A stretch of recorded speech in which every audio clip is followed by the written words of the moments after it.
Lors de son passage dans l'émission Entre nous, le chanteur Héritier Watanabe s'est exprimé avec passion face aux critiques fréquentes sur le nombre d'invités présents à ses concerts.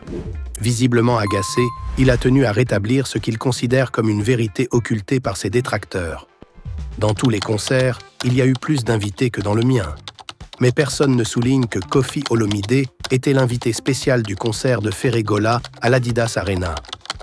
Pourquoi cela passe sous silence? Moi, je suis juste le mal-aimé. Ces propos, bien que généraux, laissent entrevoir une allusion à des figures de proue de la musique congolaise telles que Fally Ipupa, Ferregola ou Fabregas, souvent loués pour leur spectacle. Héritier Watanabe, quant à lui, a marqué un point important de sa carrière en septembre dernier en se produisant à la Scène musicale de Paris.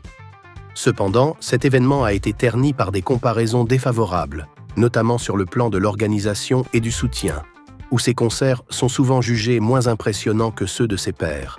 Ces critiques répétées semblent peser lourd sur l'artiste, qui dénonce une forme de traitement injuste à son égard. En tant qu'ancienne étoile montante du Wenge Musica Maison Mère de Werason, Héritier doit constamment prouver sa légitimité et sa capacité à s'affranchir de l'ombre de son mentor. Ces déclarations traduisent également les défis intenses auxquels font face les jeunes artistes congolais cherchant à se démarquer dans un environnement musical ultra concurrentiel. « Je suis juste le mal-aimé », confie Héritier, qui perçoit un manque de reconnaissance médiatique et de soutien par rapport à ses collègues. Par cette sortie publique, il semble vouloir marquer une rupture avec les critiques incessantes et rappeler son engagement envers ses fans, tout en soulignant les disparités qui subsistent dans l'appréciation des artistes sur la scène congolaise. Une posture à la fois défensive et ambitieuse, à l'image de l'artiste qui refuse de se laisser définir par les opinions de ses détracteurs.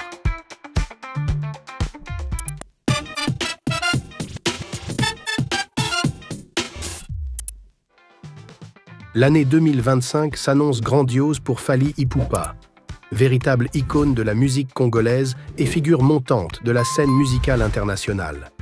L'artiste, connu pour ses performances spectaculaires, franchit de nouvelles étapes dans sa carrière en visant des salles parmi les plus prestigieuses d'Europe. Après avoir annoncé un concert au Stade de France, la plus grande enceinte de France, Fally Ipupa semble prêt à relever un autre défi de taille, se produire à l'O2 Arena de Londres. Cette salle mythique, d'une capacité de 20 000 spectateurs, équivaut en ampleur à l'Accor Arena de Paris. Une telle ambition témoigne de la confiance de l'artiste et de son rayonnement, qui ne cesse de croître. Ce concert marquerait la seconde fois que Fally Ipupa conquiert Londres, après son passage remarqué à l'Ovo Arena Wembley en 2022. Cette continuité sur le sol britannique confirme l'engouement du public pour l'Aigle, surnom affectueusement donné par ses fans. Toujours à la hauteur des attentes, Fally transforme chacune de ses prestations en une expérience mémorable. Avec ce nouveau projet, l'artiste consolide son statut de star internationale, dépassant largement les frontières africaines. Chaque salle qu'il investit devient un témoignage de sa persévérance et de son influence grandissante. 2025 ne sera pas seulement une année de défis pour Fally Ipupa, mais une célébration de son ascension fulgurante sur la scène mondiale.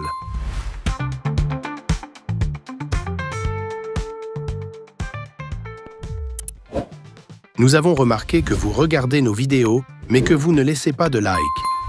Avant de continuer, pensez à cliquer sur le bouton « J'aime ». Et si vous n'êtes pas encore abonné, abonnez-vous pour nous donner la force et la motivation de continuer à créer du contenu pour vous.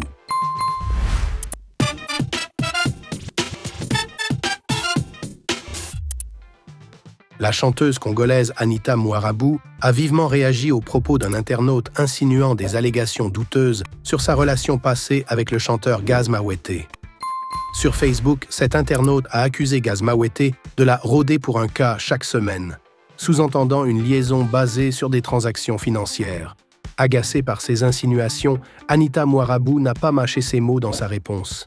« Si vous rémunérez vos copines pour qu'elles le restent, cela ne regarde que vous. Moi, je n'étais pas payé pour ça. C'était une relation normale. Merci », a-t-elle rétorqué avec fermeté. Cette déclaration tranche avec les rumeurs qui ont longtemps circulé autour de leur histoire. Pour rappel, Anita Moirabou et Gaz Mawete ont partagé une relation qui a donné naissance à un enfant. Cependant, leur romance a pris fin peu après l'arrivée de leur bébé, alimentant les spéculations et les commentaires malveillants. Anita Moirabou a tenu à clarifier une chose. Leur relation n'avait rien à voir avec une quelconque contrepartie financière. Par cette mise au point directe, la chanteuse entend balayer les doutes sur l'authenticité de leur histoire. Une réponse qui montre qu'elle refuse catégoriquement que son intégrité ou celle de son passé soit remise en question.